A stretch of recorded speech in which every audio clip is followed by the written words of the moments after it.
This week we watched The Killer. Well, I don't know what's been up with like Fassbender's like choices in films. Like he's done like post, I guess, Fox X-Men stuff, but they've been really kind of lackluster. This is like probably to me not one of David Fincher's best pictures. I was found like really not engaged with it for very long periods of time, you know.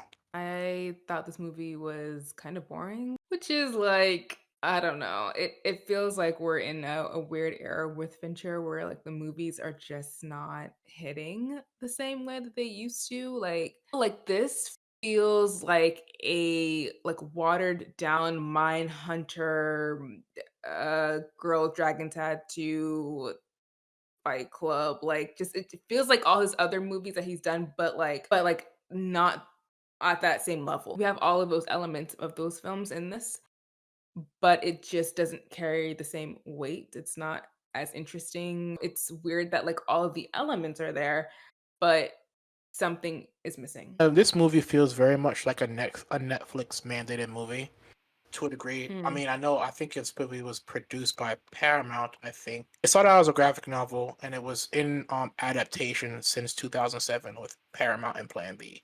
And that's when Fincher signed on to direct it. And then Fincher later moved the project over to Netflix. But this project feels me very much in the Netflix wheelhouse of we're going to do these assassin-esque spy movies, to piggyback off the success of course, we just got off the height of James Bond's revival with Daniel Craig, and we're waiting for the next reboot with a new actor. We're in the current spin of Mission Impossible, still that franchise. We have the John Wicks going around. This project really feels like a Netflix to me, like paint by the numbers. We need to fit a genre to get views because people are watching this genre. Like, this movie has great cinematography because that is like, the technical aspects of this film is great because that's what Fincher does best. Like, he's a very technical director. So it's like all of those elements are gonna be great. Cinematography was great, the score, great sound design, thought that was amazing. And Michael Fassbender does a great job in this role. Like, I buy that he is the type of person who would just like kill someone on sight. Yeah. Like he gives me that vibe anyways. But I also feel like this is like an extension of David Fincher. Like the character of the killer, solitary, cold, methodical. I don't think David Fincher is probably a cold person, but very like severe in how they do things is how David Fincher makes his movies. So I feel like that character was like an extension of him. So it might have been a little bit of a self-insert too, to some degree. I thought it was a cool way to have most of the dialogue be delivered through voiceover.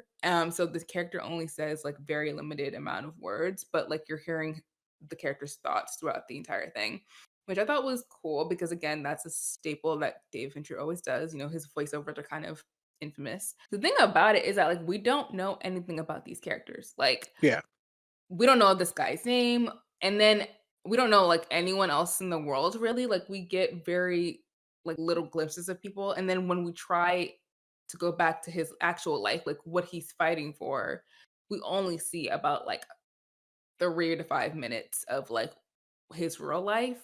And that's not enough for me to be like, okay, like I can see why this guy is the way he is or why this person in particular is very important to him. I feel like they didn't do a good job with developing the characters. So it kind of was like just watching someone like procedurally murder a bunch of people. Like that's what this movie is. And there are two projects that do this same subject matter, John Wick, because it's the same premise. This man's wife or girlfriend or whatever is injured due to his line of work. That's what sets off John Wick. Your Keanu Reeves is like, I'm back. His wife gets killed, and he goes on revenge. This is a revenge thing. The character, the assassin, is unnamed. Like you don't really don't know who he is as a person. Once again, Tenet did that. But what Nolan did with Tenet was he was like, yeah, things like people's names and all that cursory stuff don't really matter. It's more so the action and the visual feast of it. Like I'm giving you all the elements that make a spy movie and trimming the fat. Everything else doesn't matter. It kind of does combine both elements of those movies, but because we've seen it done better, it's lacking, and that's why I think that's why it sucks a lot that this is a Fincher project, because we've known what Fincher can do, like you mentioned before. The biggest standout to me in this movie is Tilda Swinton at the end, where she's like she's basically holding the conversation on her own, and she's basically Mhm. trying to engage with him and whatever, and then she tries to trick him at the end and tries to stab him. That was a nice treat. I loved seeing Tilda Swinton at the just I knew she was coming, so I was waiting for it.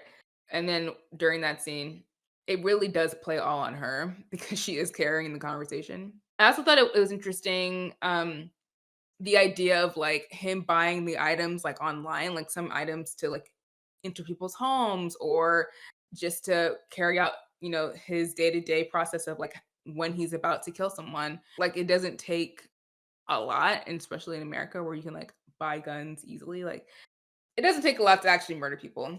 That is scary, I will admit. Like buying stuff on Amazon and just like being able to break into someone's house, like that is kind of terrifying. I think they were trying to make some points in there. And I think that's why we could say watching this movie, it has all the visual notes of a Fincher film, but it doesn't have any of the story aspects or thematic aspects of one.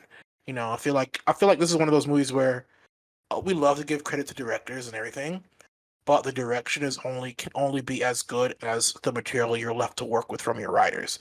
And I feel like this is one where the writers really dropped the ball. And one person went on to say, this is a person I think we both agree with. Other one was like, this character is boring, and so is this movie. But the supremely skilled Fincher, who can't help but make images hold your glaze even as your minds wander, and Fassbender keeps you watching, which I think is a perfect That's description. perfect.